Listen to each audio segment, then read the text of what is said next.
Welcome back to the Mina Show featuring Lenny, Monday Night Football Recap Edition. Our first doubleheader. We will be talking about both games.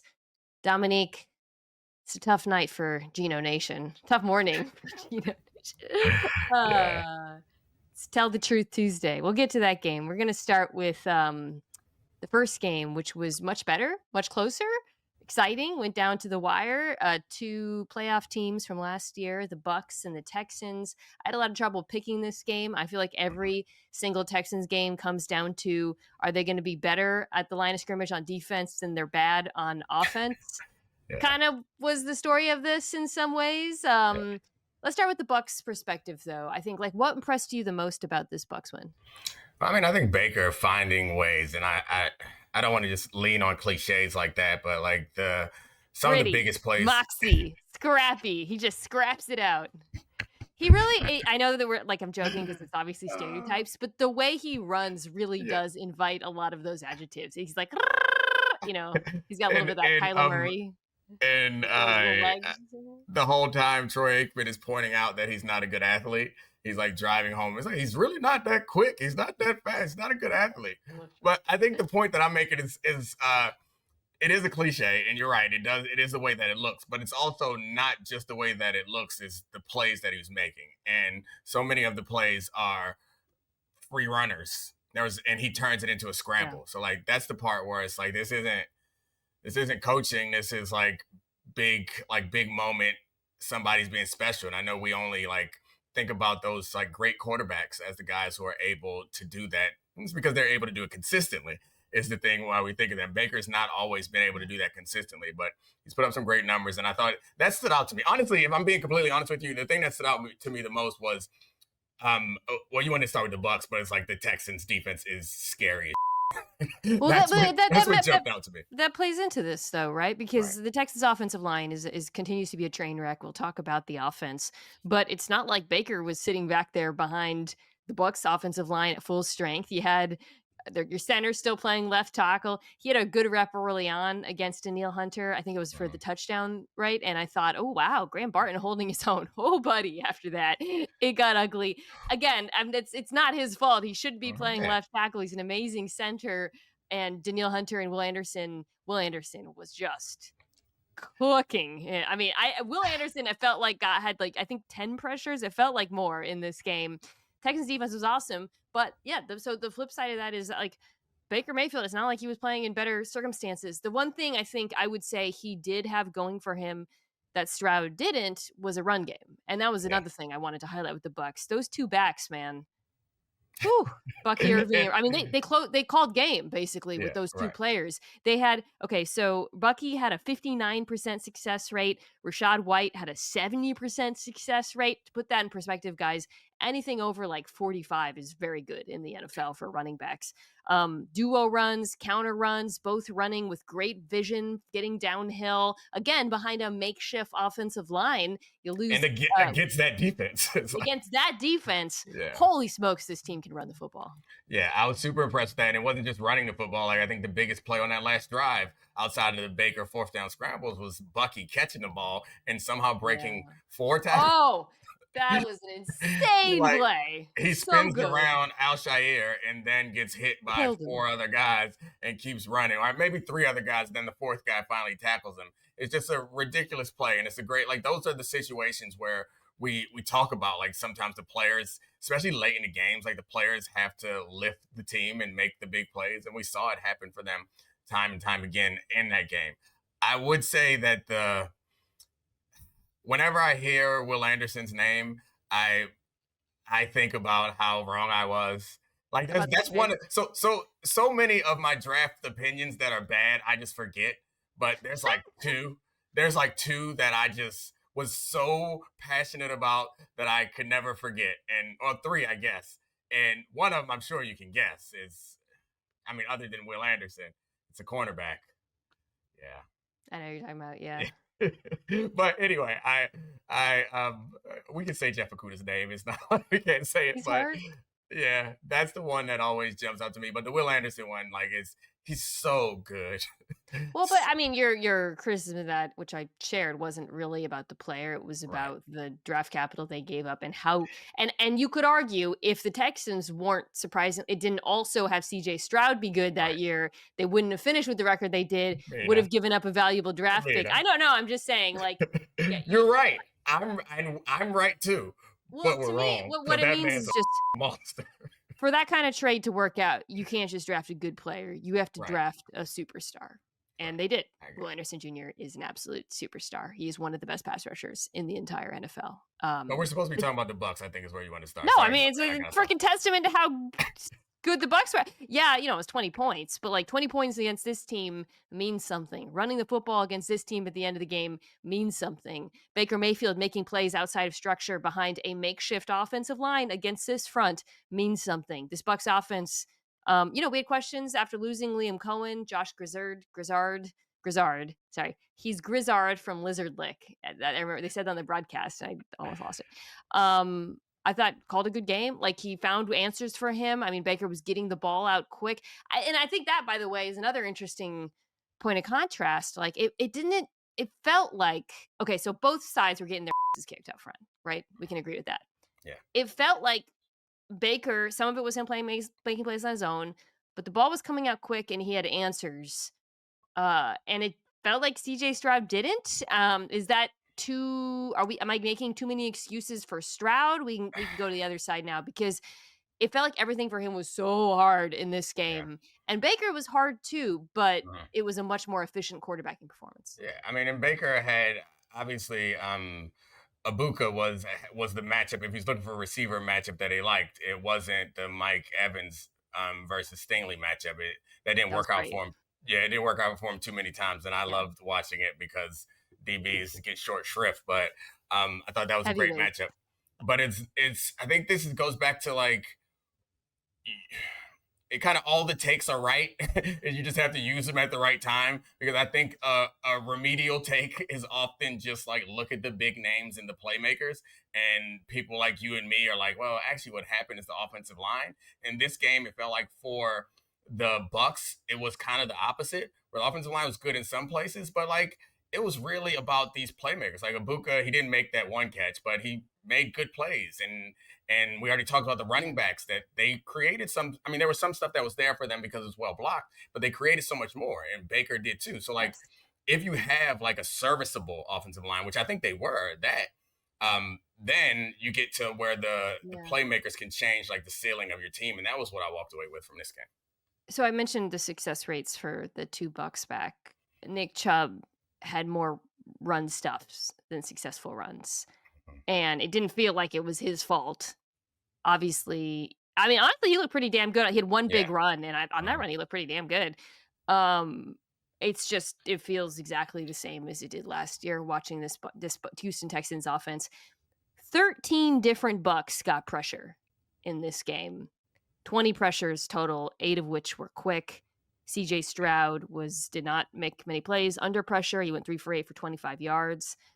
They blitzed him a ton, and he struggled against the blitz as well. So I think that leads me to the kind of question I raised earlier, which is we know a lot of this is on the offensive line. There's no doubt about that. How much of it is on Stroud? And is there anything that Nick Caley, who's their offensive coordinator, can do to alleviate some of this? Because it's easy for me to say, play action, quick game, move the pocket, run the football. But like you also have to be able to execute those things. And those aren't, I think it's those aren't cure-alls for bad offensive line play. Like sometimes you can't run play action because you're scared to turn your dang back to the defense because the interior pressure is so bad. So I think also we do a lot of like this guy is good or this guy is bad, but we don't take into account how much a guy is built for a situation. And I think what is upsetting to me about the CJ Stroud situation is what he does well is get those big chunk plays. Yes. And what you would like for that is protection. And okay, having a good offensive line is difficult, but I really hate when you have the same problem year after year and you don't improve it. Like that nothing stresses me out more or frustrates me more about a team is when we all know what the issue is. and you've come into the season having not addressed the issue and also not altered your strategy in a way or altered your personnel in a way that would allow you to minimize how much of a problem that is. Because like Nico Collins, big chunks. CJ Stroud, big chunks. Offensive line, quick game. We need a quick game. And that's the thing that is kind of, and it's not new. If they just learned it this year, all right. So last year, like, all right, maybe we don't know how good our offensive line is. But no, it was bad. And you got rid of the best version, the best player on that offensive line. To return with a player who is so good at playing in that position and not protect him, that's the part that's frustrating to me. 29% of Baker's pass attempts were behind the line of scrimmage. He went 10 for 11 for 70 yards. So, the Bucs have a great screen game. CJ Stroud had 2 pass attempts behind the line of scrimmage. Again, do you have the playmakers to make that happen?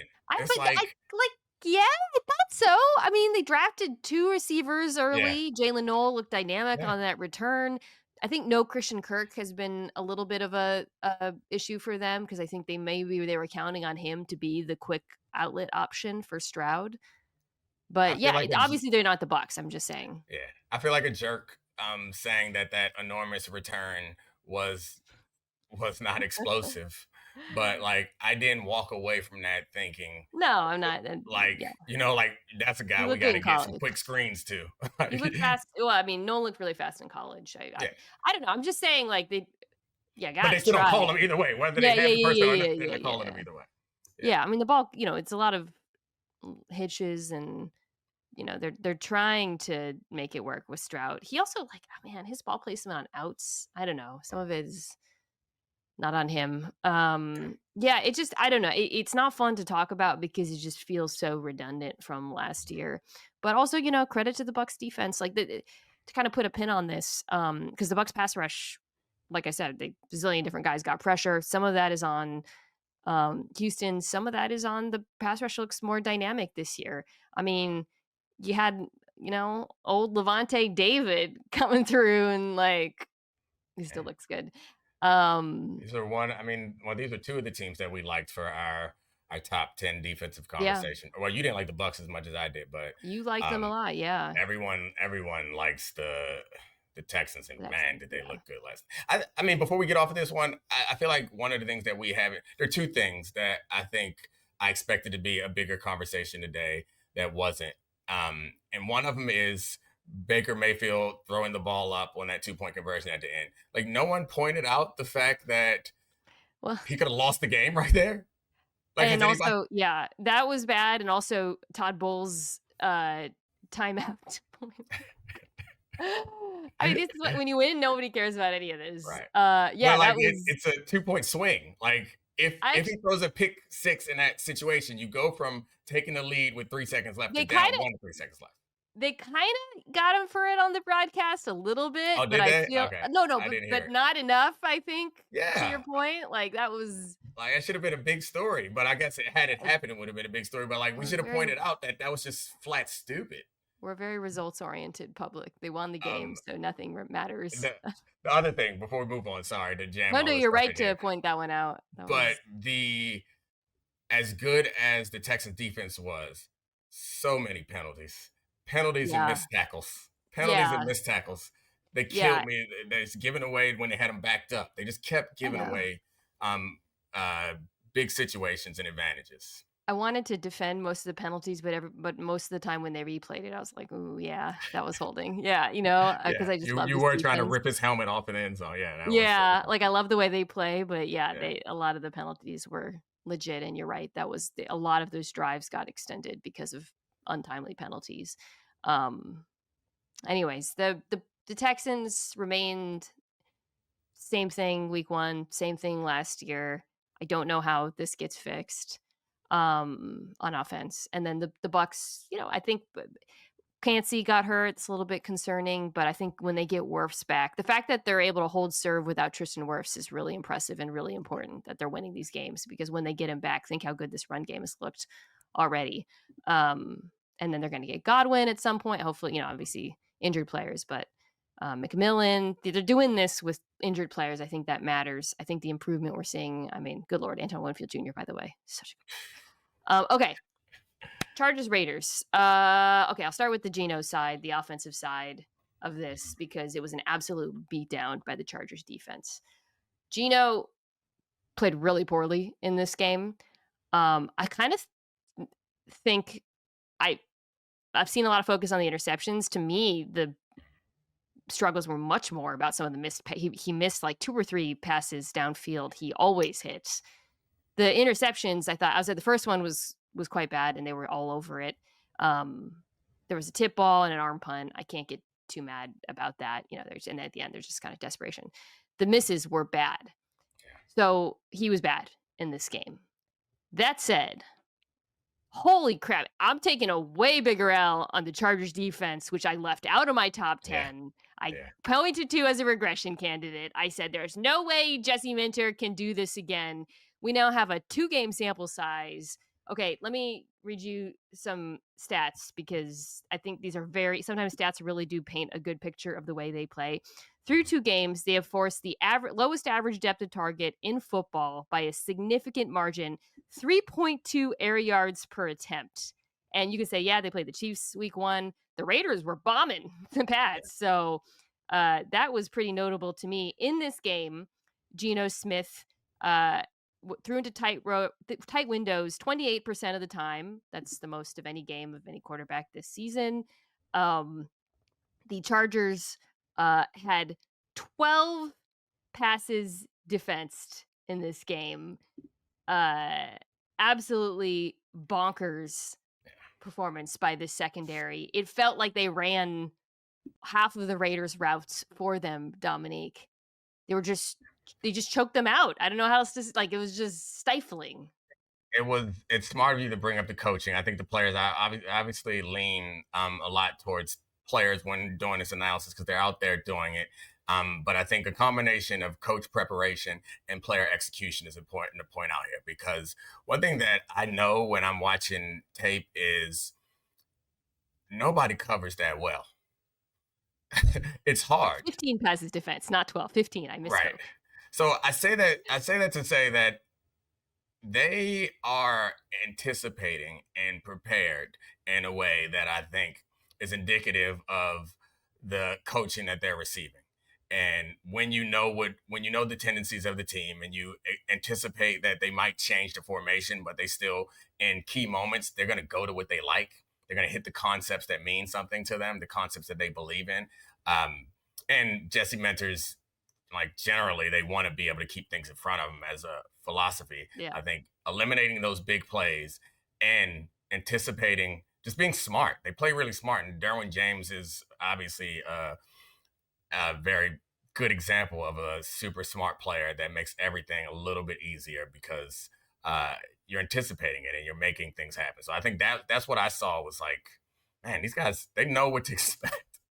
Kyle Hamilton once said something. I should stop being like, Kyle Hamilton once said this to me, but it's something that's kind of lived in my mind when thinking about the Ravens defense, which was last year, ahead of last season. He was talking about how we can play this much split safety because of how strong we are in the spine of the defense. Yep. And I'm watching this defense last night, which lives in that split safety shell coverage.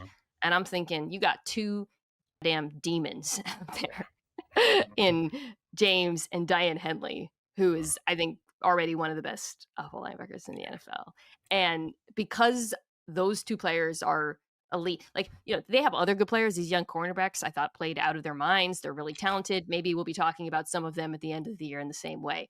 But I'm watching this and I'm thinking, those 2 players are superstars. So you can live in this quarter-centric lightbox world, because these 2 guys are such agents of chaos and are able to defend so much ground. So yes, I do not, I know I went to Minter and how much, but it is that coach with these players in this, by the way, in this iteration of the NFL, right, where this is a style of play that a lot of the best defenses are playing right now. Ed Reed once told me, he didn't actually tell me this, but I feel like that got to do. Raven safeties once told me. But the thing about cover 4, if you have a cover 4 centric defense, is if your safeties can get a consistent good run pass read, then you have the best of both worlds. So if you can trust your run read, then you end up with both safeties adding to the run and being in the box. If you get a good read and recognize that it's play action or a straight drop back, then both of your safeties can engage in the pass game. Like that's like the major difference. That's why when teams are really good at cover four or split safety based coverages, that not two man or anything like that, but you're going to mix in some cover two, some cover six, you're going to mix in some other coverages, but the base of what you're doing is cover four. And that is kind of the secret is if you have a couple of good safeties, because they're reading the end man on the line of scrimmage. And if they get a good run read, they can add into the run. And it's as if you're playing with more than a loaded box, with a double loaded box. Yeah. And if they don't, then it's the opposite, which is it's a hell of an advantage to have. Aloha Gilman also, really good player. I know I mentioned, James and Henley are like the stars, but like to me, he really flashed a bunch last night. He always seems to be in the right position to make plays, both in coverage and tackling. Yeah, on the flip side, I think for Geno, like I said, he played bad. Where I'd be worried as a Raiders fan, because I don't think he's going to be that bad. I think he's going to bounce back. He's going to have much better games than that one. That was a very, very good defense. The inaccuracy, I think he's still going to put the ball in harm's way, which I'll get to in a second. The inaccuracy, I think, was that was a bad game. Where you get worried is, to me, what you saw is like if this Raiders offense doesn't have Brock Bowers at full strength, it's not a good receiving group. And the problem is you have a quarterback who, and this was the thing in Seattle too, he will always play like his receivers are really good. And like if he sees a one-on-one or a one-on-two, he's throwing it up there, right? And if you don't have ball winners, that can lead to problems because they were bad in this game outside of Jacoby Myers. Sometimes, they schemed up some touches for him. And that's, again, I know people are going to say you're exonerating Geno. I'm just specifically speaking about his style of play is one where you want to have receivers who can win. So they really need Bowers to be healthy, would be my emphasis. And the Genty situation too. Like, I know the O-line isn't helping him, but I think this was the conversation about drafting a running back like that. It's like, you got to be really special for it to be a worthwhile draft pick. And really special means that even when the O-line is not great, that there's something that you can produce out there that feels like it's helping your team. And I haven't seen Genty do that yet. So if he's a great player behind a great offensive line, that's hugely valuable also. But you knew you didn't have that when you drafted him. So we'll see. It's early, but his impacts on the game have not been.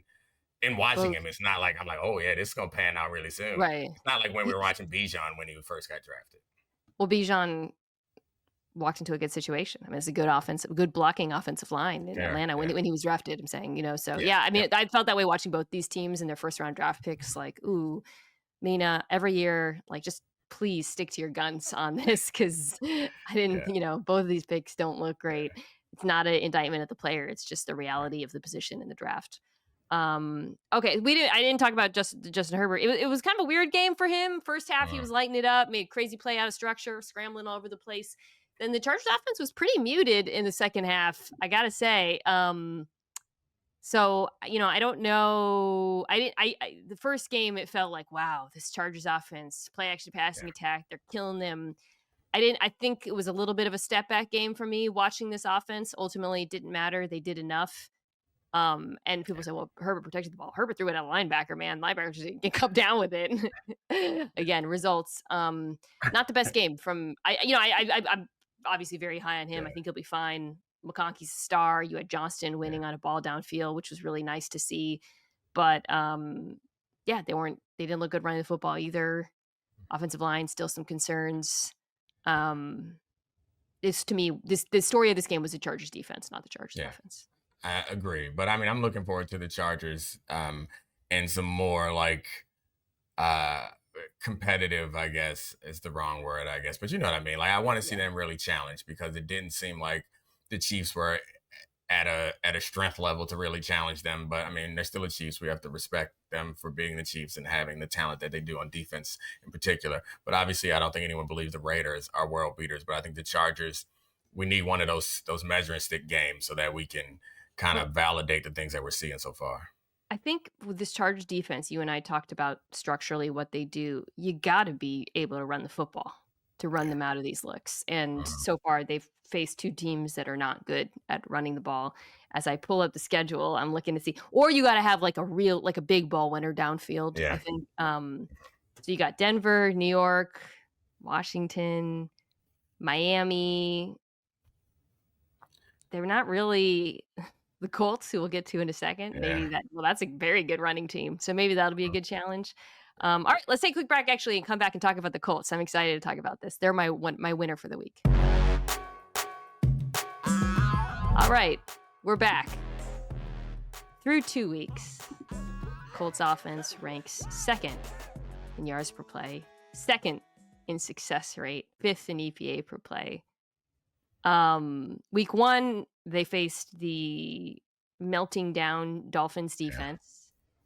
We said, "Do it again." Danny Dimes said, "All right." Holy smokes. The Yeah. Broncos defense. I have thoughts on what went wrong there. Let me pose it to you this way. Through the first 2 weeks of the season, we were the Clint Kubiak Saints offense looked like world killers.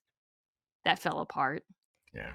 Is this more likely to be a 2-week mirage, or do we feel like this is something sustainable? Because through 2 weeks, it looks awesome.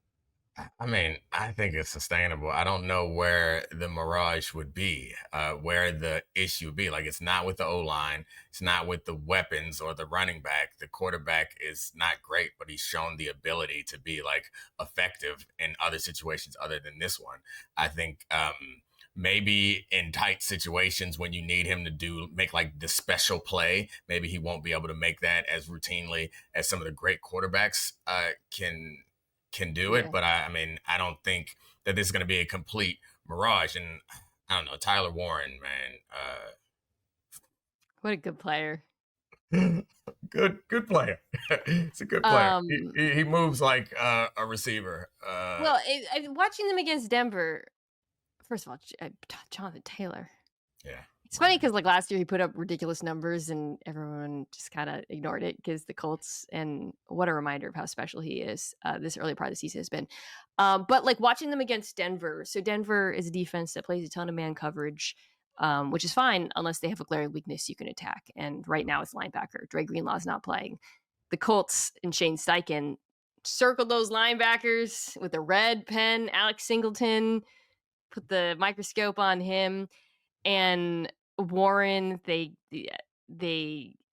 killed him with it was a cool play. They had him in the backfield and it was Yeah. like a play action pass and he ran through the B gap, got him cover one, boom, huge gain. Jonathan Taylor was the wheel, I think. Again, got him, boom, huge gain.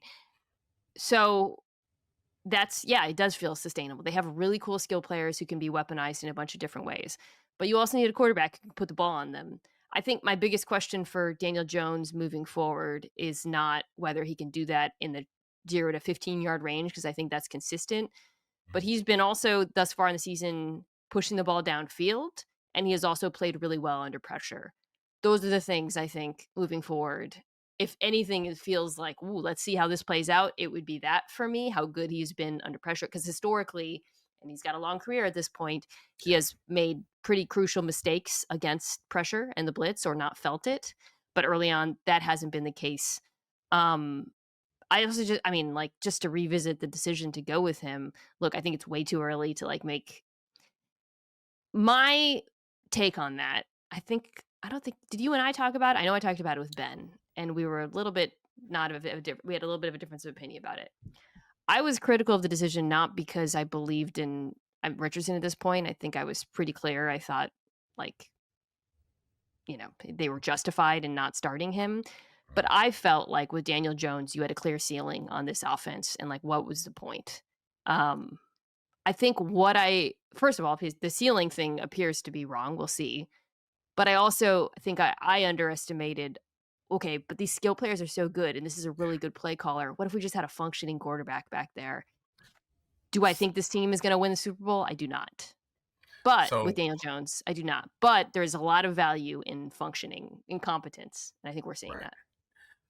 This was one, or not one of. This is probably my greatest preseason take so far. Is that, and only at week 2, but like I saw this situation and thought that it was going to be much better than anyone else thought. And of course, all this would have been different if they didn't have the leverage play and they ended up losing that game. I Right, guess we I wouldn't feel know. any different about the Colts, but like, would we be calling them winners and talking about them right now? No. Would I be No. celebrating during the victory lap about my week 2 preseason prediction? No. But I think all the things that you mentioned are stable. And I guess what I was Yeah. banking on with Shane Steichen is still a very, like, he was really good offensive Yeah. coordinator.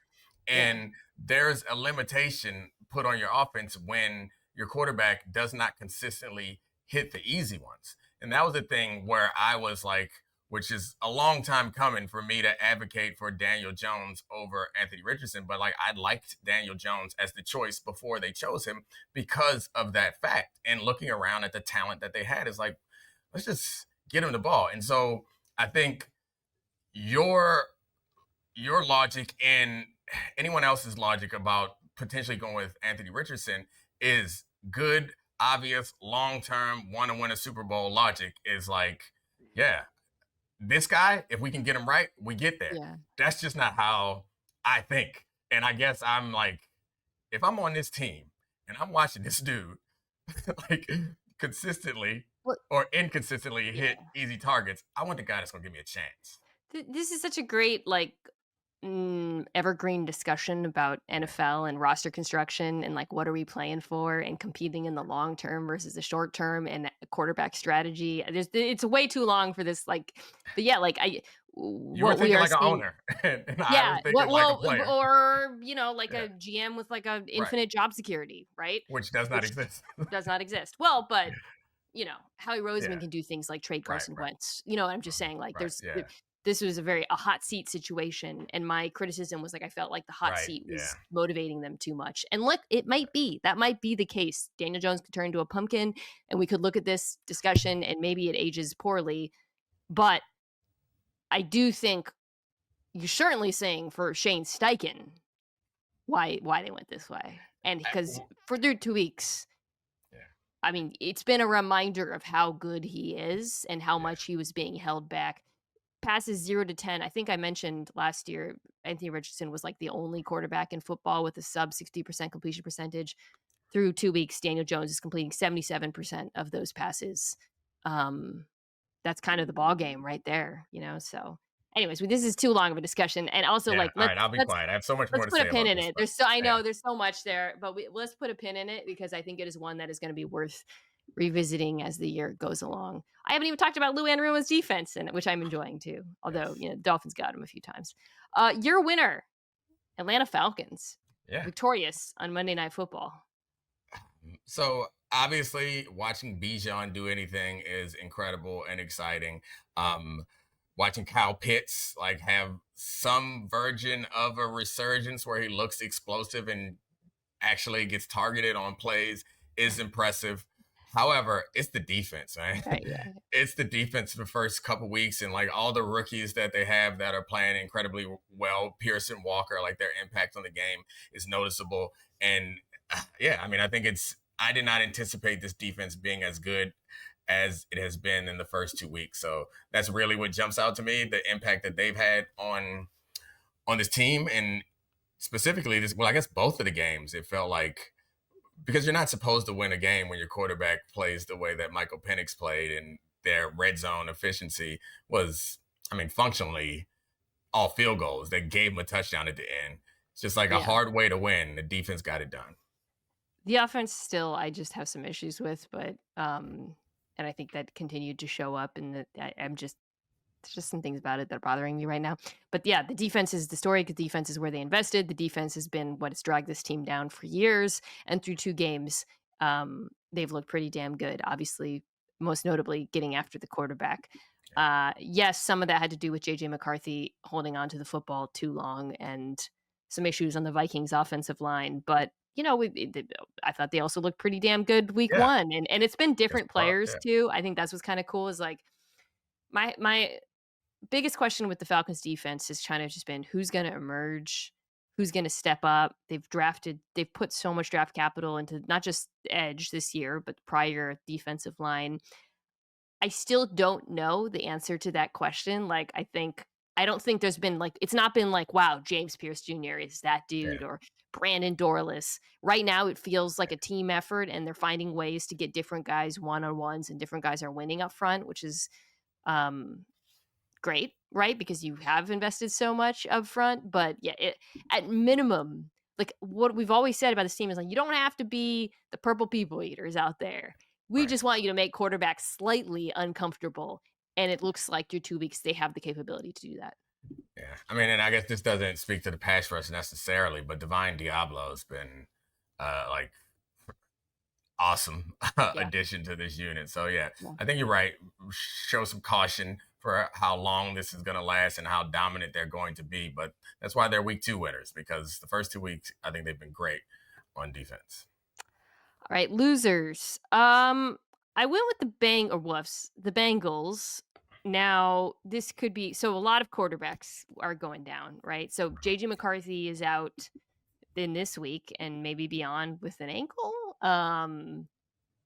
So Carson Wentz is going to play. Speaking of Carson Wentz, I mentioned him earlier. Jane Daniels has a knee thing, but that one is he might play this week. Really quickly, I want to get your take on this before I move on to the Bengals and the quarterback situation there. The Daniels news broke while we were on air, and my reaction was, dude takes too many hits. They got to figure out a way for him to take less hits. He leads the league right now in contact. Contact meaning either quarterback hits in the pocket, also though scrambling.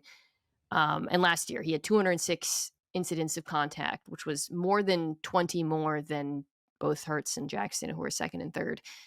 Hurts is also exacerbated by all the tush pushes. So that was my first reaction. And, I got a little bit of pushback. Oh, why are you saying he has to change his style of play? You're not saying about Joe, well, first of all, I kind of have said about Joe Burrow. That's the whole thing. Yeah. It's the type of hits. They're in the open field. Am I wrong in saying that No, they got to figure out a I way don't to stop know. that? He takes too many hits in the open field. I don't know who you're responding to and saying that some people are saying Commander this Stan because 62 on Twitter. yeah, like nobody who watches him play, no one in their right mind who watches him play would disagree with who's watched him play since college would disagree with you. Like it was a running joke coming into the draft that like he Wile E. throws his Coyote. body. Yeah, like this. I remember was it they played Florida State, I think the first game of the year, and it's before we even started to like break down his tape to project him. I was like, this guy hates himself. It was like 2nd and 8, and he Yeah, just he was jumped like into the jumped arms of into the somebody. yeah. And it wasn't like for a line of scrimmage, it's just like just ridiculous. So all that being said, yeah, he needs to, but he hasn't. So I assume it's not going to change. Yeah, I think I want to get into this on my show maybe a little later. It's another one of those longer conversations, but I feel like the impact of us protecting quarterbacks has changed the game and changed the type of Yeah. quarterbacks that we're looking for, and also changed the behavior of the quarterbacks in the game. And yeah, He has a very unique profile, though. Like the Lamar Jackson has like an uncanny ability, knock on wood, to avoid. It's yeah, just he's just a generational mover. mhm, Jalen Hurts is huge, right? yeah, So like they're just different builds, and that matters as well. But like you can't like paint a broad brush about he scrambles this much and this guy does and this. It's each quarterback is different, and in watching him against the Packers again, the Packers defense is amazing, all obviously, but he was getting whopped out there, yeah, and I was very uncomfortable watching it because he is too good and too important to that franchise to be susceptible to that. Okay, so Joe Burrow out for 3 months, turf toe, inspired a lot of conversation about, the Bengals and how they do or don't protect him. I'm not really interested in having yeah, that convo here. I mostly just want to talk about whether this season is over with you. So Jake Browning comes in at quarterback, was chaotic against the yeah, Jags, to say the least. But I mentioned this like he was pretty damn good in 2023. yeah. Like, so I You're went right. and looked it up. So when he came in 2023, he played half a season, so it wasn't like, he was 8th in QBR, 5th in completion percentage over expected. Where things were different, he was 13th in dropback success rate. Took a lot of sacks, threw a fair amount of picks, lower average depth of target. He had like a 6. One thing that jumped out in my memory, and I looked this up, a lot more RPOs, he was on pace to throw 3 times as many RPOs as Burrow did last year, to put that in perspective. They rolled him out a bit. The offense did look different with him under there. Is it Jover for Cincinnati, or do you think Browning can play 500 ball? So this is based on the premise that Joe Burrow is going to come back and be full speed Yeah. at some point this season. Itself So a question, open question. yeah, that's the part that's harder for me to wrap my head around. Could he keep them in contention? I think that's realistic. It's possible, but also I think it's unlikely Yeah. To the because the way, defense. yeah, they made some clear roster decisions based on the way that they had been winning, and it seems that their intention is to have a quarterback that can light it up. And I think we saw in this game, and it's not fair. He didn't get a full week of practice. Maybe it'll be different. Maybe there'll be much fewer turnovers. But there'll also be fewer big plays because it's a give and take. The trade-off of Joe Burrow taking a lot of hits is that he's going to create a lot of big plays because he buys time. Browning's not going to do that. He's going to get rid of the ball. And your expectation is that Jamar Chase is going to take these slants and take them to the crib and replace those explosive plays. I just think that the margin for error is so small, especially given the fact that their defense is limited. So yeah, I hesitate to say Yeah. it's all the way over, but it's not a team that's constructed to survive without their starting quarterback in the way that some of these other teams might be able to. Next 4 games are pretty brutal defensively. Vikings, Yeah. Broncos, Lions, Packers. Ooh. Yeah. So Mhm. that's though, yeah, I actually think those 3 of those or 2 of those offenses are manageable. And then you get the Steelers, the Jets, the Bears, the Steelers. That's a very manageable for. So it might look really, really bad, and then they might win some of those games. I could see that happening. Well, the Steelers are your Woof. So they lost to the Seahawks. I think I saw somewhere Aaron Rodgers has now lost to the Seahawks with 3 different franchises or something. It's like Nice. one of the only team that he's lost with all of them to. Maybe I'm making that up. Congratulations. Feels right. Yeah. Okay, Steelers defense. Yep. That's my wolf. I mean, it doesn't even look right when you watch it on tape. One thing that you always think of is like the Steelers being physical, and it's a reputation that they've earned, and they still have the same personnel out there, but it doesn't look like them. If you like blacked out who the players were, I would not be able to recognize them. They're turning down physicality to go around to like try to Mm. backdoor blocks, which like it may work for you. And to be completely fair, I didn't go back to see last year how often backdooring blocks work, but I know that coaches coach you not to do that because you have to be a ridiculous athlete. And for those who don't know the point or how what I'm saying is like if you let's say you have a gap responsibility and it's inside of you and someone's coming to block you out of your gap responsibility, your best scenario is to play through that person where you use their body to plug up the gap or beat them across their face and get your position in your gap. What you normally don't want to do is to dip behind them and go into someone else's gap to try to cross back over to get in your gap. I'm not sure if that makes any sense, but like I saw them doing that so often, and it's just not something that physical teams and good defenses do, and the numbers Who's bear it out. who's on your mind here? Keanu Benton, Yeah, linebackers.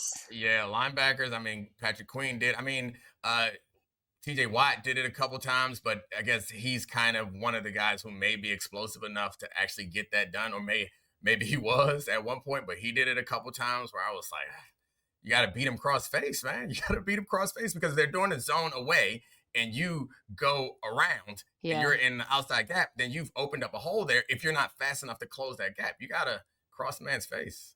The other thing that's so alarming about this defensive performance against the run, I would Mhm. say mostly, Yeah. like they gave up a few pass plays and Darnold made a couple out of structure, but for the most part, it was the run game. They just kind of sold out to stop it on a lot of occasions, and guys just got thrown out the club. I mean, the Seahawks, they had one really Physicality, like man. really good offensive drive, and on every drive they were in either 12, 13, 21, 22%. That was all heavy bodies on the field. The Steelers exclusively matched that with base, right? Pretty much in this game. Or they were stacking the box. Let me pull this up because I know it's going to be ugly. I mean, Kenneth Walker, who was tremendous in this game, by the way, against stacked boxes in this. Okay, so 8-man boxes, 8 attempts, 8.3 yards per attempt, 75% success rate. Ooh, ooh, So it was big on big, and the Seahawks bigs were just kicking. that's the physicality point that you Yeah. just don't like. This would be the Steelers game. You would think like Cam Hayward, like these are guys that you're like, hey, don't worry about it. Please, you're playing into our hands if you think that you're gonna out tough us. But I assume that you've seen every play because you always see every play. But the biggest one that kind of crystallized this that's a little bit embarrassing is Robbie Oots out there stacking linebackers on top of each other. It's just like that doesn't look like Steelers football. I posted that one, said, if you like fullback play, Oh yeah. he is shaped like SpongeBob SquarePants. Oh Every yeah. time he's on the field, I laugh so Square hard. He bodies. was like a tight end. I gotta get back on the internet. No, you don't. Yeah, I don't. You really shouldn't. I Where are hate it we at there. with this? Can we take a moment for the Seahawks defense? Because one of your big, you talked about being right about the Daniel Jones stuff. Yeah. One of your big preseason calls was you had Seattle as like a top 3 defense. I By the way, think I shout had them to them both number of us. one. At least we had the Packers in the top 10, and that was Yeah, before we the did. Mikey That trade. was So, before. Yeah. um, I'm not selling those stocks, but yeah, no, that the defense we is don't talk great. about the Ravens. Let's talk about the Seahawks defense. Yeah, yeah. Yeah, yeah. The Seahawks, yeah, Yeah. the What Ravens jumps out to you watching the Seahawks defense? Because they completely yeah. I mean, it's dominated in this game, I thought. winning a line of scrimmage, I think. And so, to be honest, I haven't watched the all 22 of the Seahawks defense. I watched the game and I watched all 22 of the Steelers defense. So I haven't got a good chance to look at the secondary play. But like we saw turnovers in the red zone, we saw interceptions hitting face masks. Like we saw the big plays and breakups that the camera panned to. But what I did see was winning up front, and I think that something you and I both thought that would be a centerpiece of this is their ability to win up front and then their flexibility on the back end. And then it's also McDonald's tricky blitz packages, which I honestly didn't feel like that was as big No, of not in this game. Yeah, I thought there yeah. was gonna be this was not a simulated pressure game. A lot of stunts though. Mhm. Murphy the second in particular was just killing them with stunts. And I mean, the defensive line, they just play really well together too. You talked about the Steelers and some of the lack of discipline against the run. I think this front right now, it just feels like there's a level of connectivity and intention with terms of how they're approaching gap control that is so different from last year. I They, don't they like they don't have any like huge names right on this defensive line, but they have a bunch of really good to great. I think Leonard Williams too. yeah, Lenny was great. Come on, he should be like so much more famous than he is, in my Yeah. opinion. But Agreed. anyways, this is they were down Devin Witherspoon in this game. Like I Yeah. mean, the cornerback they were undermanned. Julian Love is a stud, but like, Devin. Oh, yeah. whew, buddy, like this defensive front is going to give a lot of teams problems. Yeah, I loved watching the way that they were playing. The defensive front is going to give a lot of teams problems, and I think the flexibility, and this was something that McDonald did with the Ravens that stood out. Is like we talk about and we revere offenses that are able to like really attack you in a different way depending on where your weaknesses are. And this team is one that has a level of flexibility that's super attractive, where it's like we could beat you this way, we could beat you that way, and to be super well coached. And I Yeah. don't know what in my algorithm I liked that started this, but I'm getting a bunch of like position coach drills in my algorithm right now, which is funny because it's one of the beautiful things about football is like how dependent everyone is and how these little things matter. And we think about the big picture because it's easier to talk about. But like in this game is a perfect example of why like technique is so boring to talk about. But like not going back door, big, Yeah. strong at the point of attack, staying in your running the games right, picking, selling out to set the pick for your guy. Like you look at one team, you're like, hey, that team's well coached and disciplined. They know what they're doing. And it doesn't feel that way, which obviously, not being critical of Mike Tomlin or that staff, they're great, but it ain't look great this week or last. Chargers, Seahawks, Packers feel like those three defenses, when you watch them, you feel like the talent, the Chargers was insane Texans, because I want them in there. I'm sorry. Yeah.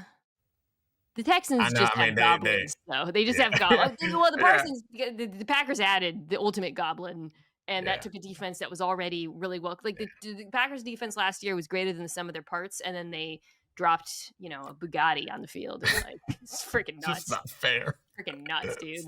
The Packers defensive tape is like every week. It's just, 2 weeks. It is. The Micah Parsons tape is insane. And watching the Cowboys gave up 8 plays of 20+ yards through the air, and Micah Parsons wouldn't have stopped them all, but he'd have disrupted a couple of them, and they probably wouldn't have called a couple of them because they feared him. So the Cowboys have not used those draft picks. I lose zero sleep over coming out so hard on that. Worst grade ever, historical. People are like, she's being dramatic. No, I have zero doubt in my mind that Parsons is who we thought he was and will continue to be. All right. Well, that was our first Monday night doubleheader. Good podcast. Going to be joining Domonique later this week on the Domonique Foxworth show to discuss this next week's slate of games. Yeah, some good games. And I'll see you then. Bye, bud.